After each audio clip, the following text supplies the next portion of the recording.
சத்தத்தை தலையிலூயா. நான் கொஞ்ச நேரத்தில் முடிக்க போகிறேன். கடைசியாக நம்ம கவனிப்போம். இங்கே பாருங்களேன், இந்த ஆபிரகாம் 3 நாள் பிரயாணம். எத்தனை நாள் பிரயாணம்? 3 நாள் பிரயாணம். உதவிக்கு ஆட்கள், கழுதை, சேனங்கட்டி, சாப்பாடு எல்லாம் கொண்டு போகிறாங்க. நல்லா கவனிங்களேன், இந்த மலையை போய் சேர்றதுக்கு 3 நாள் பிரயாணம். அங்கே யாருமே இல்லை. ஆனால் ஆட்டுக்குட்டி எங்கே முள்ளுக்குள்ளே மாட்டி இருந்துச்சு? அதுதான் கேள்வி. ஆட்டுக்குட்டி எங்கே முள்ளுக்குள்ளே மாட்டிருந்துச்சு? இவங்க போகிறக்கே 3 நாள். நான் யோசிக்கிறேன், நான் ஒருவேளை இப்படி கற்பனை பண்ணுறேன். பாருங்கள், என்னவா இருந்திருக்கு அப்படின்னா, இதுதான் மலை அப்படின்னு வச்சுக்கோ, இதுதான் மோரியா மலைக்கு போகிறாங்க, தேவன் குறித்த இடம். அப்போ ஒருவேளை இந்த பகுதியில் என்ன பண்ணியிருக்கான், ஆபிரகாம் ஏறி வர செஞ்சுருக்கலாம். இந்த பகுதியில் ஆபிரகாம் ஏறி வா அப்படின்னு சொல்லி குறிப்பிட்ட இடத்துக்கு சொல்லியிருக்கலாம். ஆபிரகாம் இந்த பகுதியில் தேர்ந்தெடுத்து போயிருந்திருக்கலாம். ஆபிரகாம் 1ஆம் நாள் பிரயாணப்பட்டு போகும்போது ஆண்டவர் இந்த பக்கமா, மலைக்கு இந்த பக்கமா அல்லது வேறு வழியா ஆட்டை ஆயத்தப்படுத்தி இருந்திருப்பார். அல்லேலூயா. என்ன பண்ணியிருப்பார்? ஆட்டை ஆயத்தப்படுத்திருப்பார். 1 நாள் பிரயாணம்.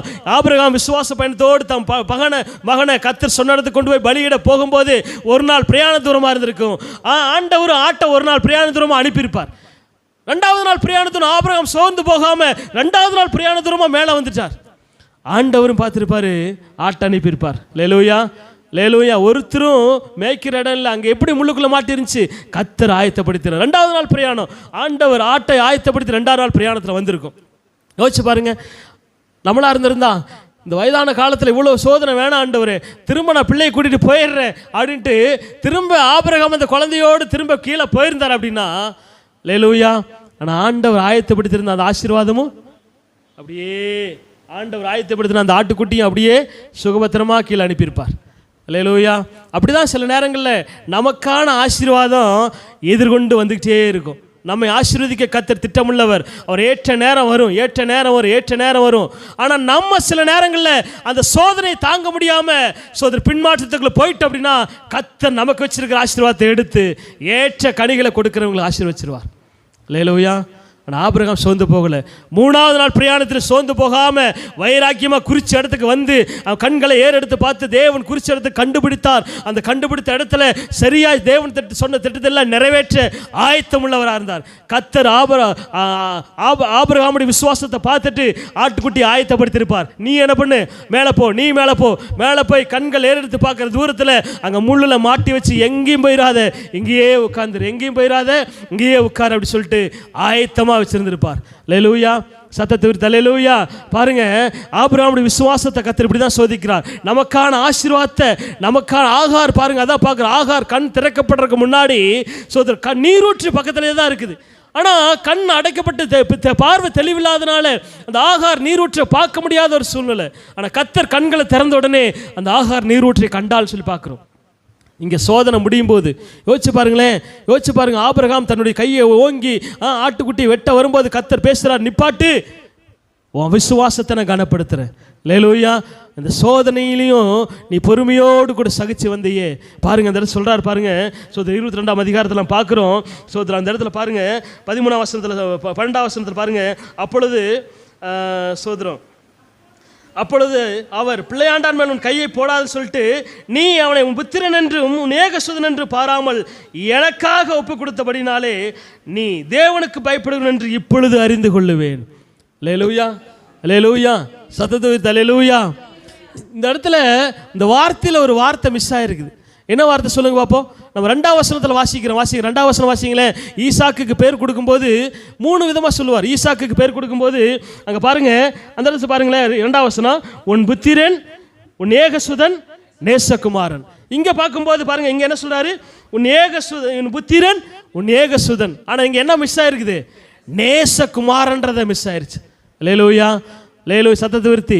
ஏன் இங்கே கர்த்தர் திரும்ப சொல்லலை அப்படின்னா, ஆபிரகாம் ஒருவேளை தன்னுடைய நேசத்தை எல்லாம் என் தேவன் மேலே என் மேலே மட்டும்தான் வச்சிருக்காரா, இல்லை தான் தவமிருந்து பெற்றெடுத்த இந்த ஈசாக்கு மேலே நேசத்தை வச்சிருக்கிறாரா? அதனால தான் கர்த்தர் சொல்லியிருப்பார், நேசகுமாரனை அழைத்து கொண்டு வா. ஆனால் ஆபிரகாம் விசுவாசத்தோடு கூட காண்பித்தார். என்ன காண்பிச்சார் அப்படின்னா, ஆண்டவர் நம்பியிருப்பார். ஆபிரகாமுக்கு நேசமெல்லாம் ஈசாக்கு மேலே இல்லை, அந்த பாசமெல்லாம் என் மேலே தான். வாக்குத்தத்தம், அதாவது கட்டளை சொல்றது போல முழு இதயத்தோடும் முழு ஆத்மாவோடும் முழு பலத்தோடு கூட என்னிடத்தில் அன்பு கூறுன்னு சொன்ன அந்த கட்டளையை இந்த ஆபிரகாம் கீழ்ப்படிஞ்சிருக்கலாம். முழு இதயத்தோடு முழு பலத்தோடு தேவனிடத்தில் மாத்திரமே அன்பு கூறக்கூடிய ஒரு ஒரு மனுஷனா இருந்தார் ஆபிரகாம். அதனால தான் உன் நேச குமாரன்ற இடத்துல கட் பண்ணிட்டு ஏக புத்திரனும் அங்கே பார்க்குற உன் புத்திரனும் ஏக சுதன் என்று பாராம அவன் எனக்குன்னு ஒப்பு கொடுத்தேன்னு சொல்லி இதை தான் கர்த்தர் எதிர்பார்க்கிறார். ஒருவேளை தரிசனத்தை நிறைவேற்ற கர்த்தர் நம்மை ஆயத்தப்படுத்திட்டு இருக்கும்போது நம்முடைய இருதயம் எல்லாம் ஒருவேளை பொருளாசின் மேலே, பணாசின் மேலே, உலகத்தின் மேலே போகுதா, அல்லது என் மேலேயே முழு அன்பை வச்சிருக்காரா, நேசமெல்லாம் என் மேலே தான் வச்சிருக்கானா, முழு ஆத்மாவோடு ஜெபிக்கிறானா, முழு ஆத்மாவோடு என்னை தேடுகிறானா அப்படின்றது ஆண்டவர் சோதரம் முழுவதுமாய் அவரை தான் நம்பியிருக்கணும்னு சொல்லி நம்புகிறார், எதிர்பார்க்கிறார்.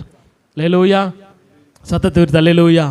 அதே போல தான் ஆபிரகாம் நிரூபித்தார், என் நேசம்லாம் என் மேலே, என் பிள்ளை மேலே இல்லை, எல்லாம் உங்கள் மேலே தான் ஆண்டவரே. நீங்கள் தரிசனத்தை கொடுத்து நிறைவேற்றுவீங்க, நீங்கள் தரிசன திட்டத்தை கொடுத்து நிறைவேற்றுவீங்க அப்படின்னு நம்பிக்கையோடு கூட அங்கே அந்த ஆபிரகாம் அந்த இடத்துல பாருங்கள், விசுவாசத்தின் தகப்பனாய் பாருங்கள் அந்த சொல்லப்பட்டிருக்கு பாருங்கள். சோதரர் 16ஆம் வசனத்தில் உன் புத்திரன் என்றும் உன் ஏகசுதன் என்றும் பாராமல் அவனை எனக்கு ஒப்பு கொடுத்தபடினாலே இந்த காரியத்தை செய்தான்னு சொல்லி திரும்ப நாம் ஏற்கனவே வாசித்த அந்த 12ஆம் அதிகாரத்தில் அந்த வாக்குத்தத்தத்தை பரிபூரணத்தை நாம் பார்க்க போகிறோம். நான் உன்னை ஆசீர்வதிக்கவே ஆசீர்வதித்து உன் சந்ததியை வானத்து நட்சத்திரத்தை போலவும் கடற்கரை மணலை போலவும் பெருகவே பெருக பண்ணுவேன் என்று உன் சந்ததியார் சத்துருக்களின் வாசல்களை சுதந்திரித்துக் கொள்வார் என்றும் நீ என் சொல்லுக்கு கீழ்ப்படிந்தபடினாலே சகல ஜாதிகளுக்குள்ளும் ஆசீர்வதிக்கப்பட்டிருப்பாய். அல்லேலூயா, சத்தத்தை விட்டு அல்லேலூயா, அல்லேலூயா. இதுதான் ஆசீர்வாதத்தின் பரிபூரணம், வாக்குத்தத்தத்தின் பரிபூரணம். கட்டாயமாக இத்தனை சோதனை மத்தியில் ஆபிரகாம் பொறுமையோடு கூட வந்ததுனால தான் நிறைவான ஆசீர்வாதத்தை அங்கே பெற்றெடுத்தார். அல்லேலூயா, சத்தத்தை விட்டு அல்லேலூயா, சத்தத்தை விட்டு அல்லேலூயா. ஒருவேளை நம்முடைய வாழ்க்கையிலும் பாருங்க, ஒருவேளை நம்முடைய வாழ்க்கையில் இப்படிப்பட்ட நெருக்கங்கள், போராட்டங்கள் எத்தனையோ வந்திருக்கலாம், எத்தனையோ நேரங்களில் வந்திருக்கலாம். ஆனால் ஆபிரகாமை போல விசுவாசத்தோடு நம்முடைய விசுவாச பயணத்தை தொடர்ந்து நம்ம செய்யும்போது தான் நம்முடைய தரிசனத்தை, நம்முடைய திட்டங்களையும் வாக்கு தத்தங்களையும் தேவன் நிறைவேற்ற வல்லமுள்ள தேவனாக இருக்கிறார். அல்லேலூயா. இதில் பரிசுத்த குலைச்சல் உண்டாகும், பெஸ்ட்டை விட்டுட்டு போக வேண்டிய சூழ்நிலை உண்டாகும், எல்லாத்தையும் இழக்கக்கூடிய சூழ்நிலை உண்டாகும், பஞ்சத்தை சந்திக்க வேண்டிய சூழ்நிலை உண்டாகும். ஆனால் எல்லாத்துலேயும் பொறுமையாக இருந்து ஆபிரகாம் ஜெயித்தார். அல்லேலூயா. கீழே இறங்கி வராங்க பாருங்கள், கீழே இறங்கி வராங்க பாருங்கள். 20ஆம் வசனத்தில் இந்த காரியங்கள்லாம் நடந்த பின்பதாக ஒருவன் ஆபிரகாமிடத்தில் ஓடி வந்து இந்த காரியமெல்லாம் நடந்து முடிஞ்சாச்சு. என்ன காரியம்?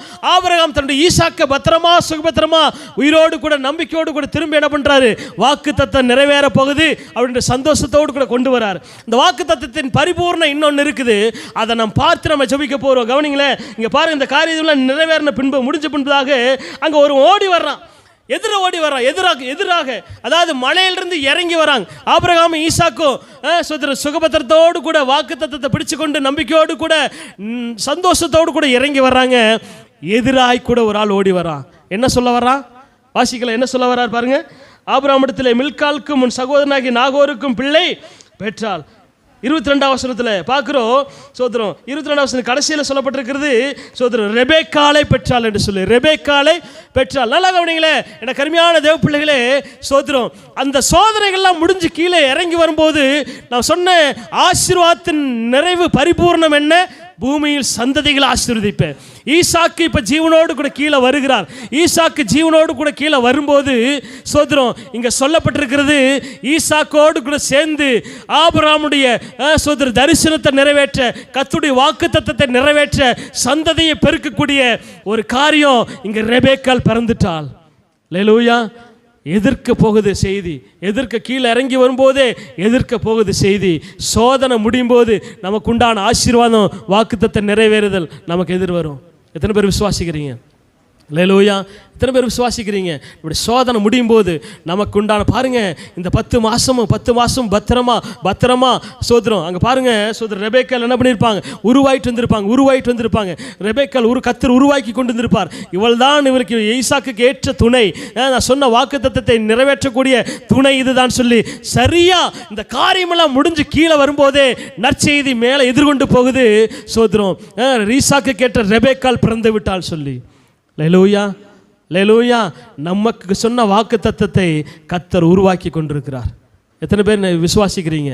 அல்லேலூயா. ரெபெக்காள் உருவானது போல நமக்கான வாக்குத்தத்த நிறைவேறுதல் கர்த்தர் உருவாக்கி கொண்டிருக்கிறார். அது உருவாக்கி கொண்டிருக்கிறது. எப்படி குழந்தை கர்ப்பத்தில் வளர்ந்து வளர்ந்து வளர்ந்து பரிபூர்ணமாகும் போது பெற்றெடுக்கிறோமோ அதே போல நமக்கான வாக்குத்தத்தத்தின் ஆசீர்வாதம் கர்த்தர் உருவாக்கி கொண்டிருக்கிறார். ஏற்ற நேரம் வரும்போது, ஏற்ற நேரத்தில் இந்த சோதனை எல்லாம் முடியும் போது நமக்கு எதிராக அந்த ஆசீர்வாதம் வரும். எத்தனை பேர் அதை பெற்றுக்கொள்ளலான்னு விரும்புறீங்க? ஹல்லேலூயா. அப்படி எல்லாம் எந்திரிக்கலாமா? எல்லாம் எந்திரிப்போம். நம்ம அப்படியே நம்ம கண்கள் மூடி நம்ம ஜெபிக்க போகிறோம். ஹல்லேலூயா. இந்த நாளில் ஒருவேளை உடைய வாழ்க்கையில் எத்தனை சோதனைகள் மத்தியிலும் போராட்டத்தின் மத்தியிலும் ஒருவேளை நீங்கள் நெருக்கத்தின் மத்தியிலும் வந்திருக்கலாம். ஸ்தோத்திரம். நாம் பார்த்தோம், ஆபிரகாமை குறித்து பார்த்தோம். நம்முடைய வாழ்க்கையில் அப்படிப்பட்ட நெருக்கங்கள் போராட்டங்கள் வந்திருக்கலாம்.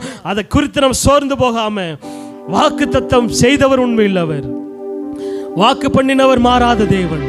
ஹல்லேலூயா. நன்றி. நன்றியோடு கூட அப்படி சோமணுமா? நன்றியோடு கூட சோமணும். நன்றியோடு கூட சோமணும்.